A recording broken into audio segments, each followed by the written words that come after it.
Hello guys. Kaysa bumili kami ng pizza sa labas, gumawa na lang po tayo ng homemade pizza. Diba? Ikaw po magde-decide kung anong toppings ang namalay mo. Naglagay na ako ng tomato sauce, cheese, ham, and beef. Ground beef po.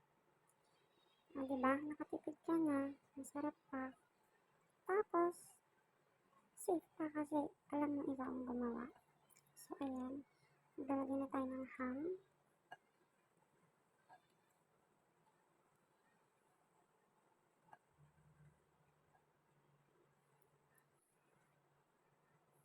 Tapos ng ground beef.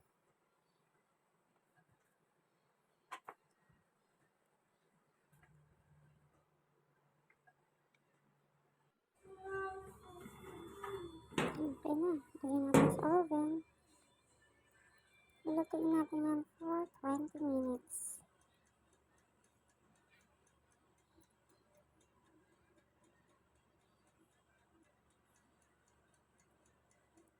So, after 20 minutes, taran! Luto na ang ating homemade pizza. So, diba? Nakatipid ka na. Nangyari ka. Ang masarap na homemade pizza. Thank you so much guys for watching. Galing na rin po. Napakaganda rin.